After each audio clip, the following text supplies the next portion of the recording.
Assalamualaikum warahmatullahi wabarakatuh. Alhamdulillahilladzi ahyana ba'dama amatana wa ilaihi nusyur. Nahmaduhu haqqa hamdih wa nashkuruhu haqqa syukrih.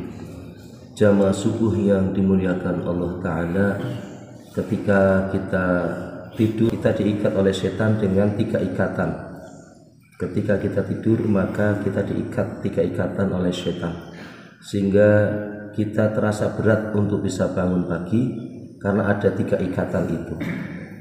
Oleh karenanya Allah memberikan satu cara kepada kita semua umat Rasulullah SAW untuk melepaskan ikatan setan itu. Yang pertama adalah dengan membaca doa bangun tidur, Alhamdulillahilladzi ahyana ba'da ma amatana wa ilaihi nusyur.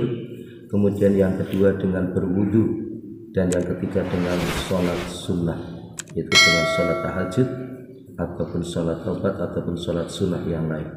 Maka ketika 3 ikatan yang terlepas, kita bangun dalam keadaan sehat, segar, dan tidak ngantuk lagi. Kita bersyukur kepada Allah Ta'ala, pagi ini kita bisa dalam keadaan sehat bersama menegakkan sholat subuh berjamaah atas izin Allah Subhanahu wa Ta'ala. Dan mari kita bersyukur kepada Allah Ta'ala, bersalawat kepada Rasulullah Sallallahu Alaihi Wasallam. Mari kita dengarkan pembacaan hadis Fadulatus Shalah, bab ancaman dan celaan bagi orang yang meninggalkan sholat. Hadis yang pertama, An Jabir bin Abdullah radhiyallahu anhu qala Rasulullah sallallahu alaihi wasallam, bainar rajuli wa bainal kufri tarkus shalah, wa qala bainar rajuli wa bainash syirki wal kufri tarkus shalah, wa lafdhuhu laisa bainal abdi wa bainal kufri illa tarkus shalah, wa lafdhuhu qala bainal kufri wal imani tarkus shalah, wa lafdhuhu wa qala bainal abdi wa bainal kufri tarkus shalah. Rawahu Tabrani fi Duril Mansur.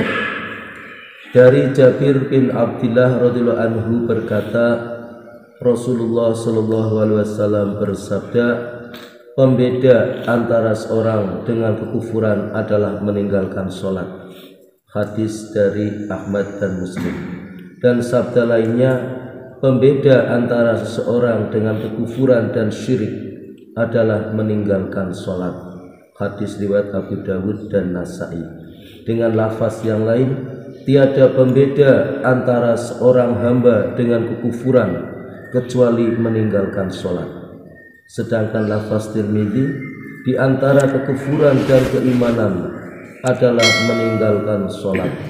Dan lafaz dari Ibnu Majah disebutkan, pembeda antara seorang hamba dengan kekufuran adalah meninggalkan sholat. Hadis riwayat Tabrani dalam kitab Duril Mansur. Keterangan hadisnya sebagai berikut. Masih banyak hadis lainnya yang membicarakan hal di atas. Sabda Nabi Sallallahu Alaihi Wasallam, bersegeralah sholat ketika hari mendung. Barang siapa meninggalkan sholat, ia dapat menjadi kufur. Maksudnya, jangan sampai karena cuaca mendung membuat kita tidak mengetahui waktu sholat yang tepat, sehingga sholat kita terlewatkan. Meskipun dapat mengqadanya, namun itu termasuk meninggalkan sholat.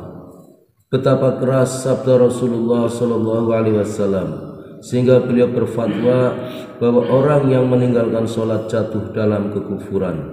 Meskipun sebagian alim ulama berpendapat bahwa hukum kufur itu dijatuhkan kepada orang yang benar-benar telah menolak sholat, tetapi ancaman ini sudah cukup bagi orang yang benar-benar memperhatikannya. Selain itu, para sahabat besar seperti Umar bin Khattab radhiyallahu an, Abdullah bin Mas'ud radhiyallahu an, Abdullah bin Abbas radhiyallahu an, dan yang lainnya juga berpendapat bahwa orang yang meninggalkan sholat tanpa adanya uzur berarti telah kafir. Demikian pula pendapat Imam Ahmad bin Hanbal Ishaq bin Rawahah dan Ibnu Mubarak rahmatullah alaih. Semoga Allah menjaga kita dari perbuatan tersebut. Allahumma amin. Demikianlah apa yang kita dengarkan dari sebuah hadis yang mengingatkan kepada kita ya, bahwa pembeda antara kita dengan orang kafir, pembeda antara kita dengan non muslim, pembeda antara kita dengan orang yang berbuat syirik adalah sholat. Maka dengan sholat kita akan membersihkan semuanya dari sifat kekufuran, dari sifat kemusyrikan, bahkan dari sifat kemunafikan. Maka sungguhnya kita berharap pada Allah agar kita mampu menghadirkan sholat kita yang terbaik, karena sungguhnya sholat ini mampu menjaga diri kita dari perbuatan yang dilarang oleh Allah Subhanahu wa ta'ala. Dan dengan sholat kita, maka seluruh pahala kita di dalam ibadah yang lain akan diperhitungkan oleh Allah Subhanahu wa ta'ala. Karena dalam satu hadis, as-sholatu ra'sul ibadah, sholat adalah kepalanya ibadah, sholat adalah utamanya ibadah. Sehingga ketika kita tegakkan sholat, maka ibadah yang lain akan diterima oleh Allah Subhanahu wa ta'ala. Apabila kita tidak menegakkan sholat, maka sesungguhnya ibadah-ibadah yang lain masih diperhitungkan oleh Allah Subhanahu wa ta'ala diterima atau tidak. Maka landasannya adalah sholat. Maka mari kita jaga sholat kita agar sholat kita betul-betul menjadi dasar. Kalau dalam angka ini ibarat bilangan biner ya, 0 dan 1, maka sholat adalah bilangan 1. Bilangan 1 berada di depan, maka bilangan belakang walaupun itu 0 ya, maka akan memberikan nilai. Semakin banyak 0 di belakang 1, maka akan memberikan nilai yang semakin banyak. Tetapi apabila bilangan 0 jumlahnya banyak tanpa ada bilangan 1, maka sungguhnya tidak ada nilainya Bapak Ibu.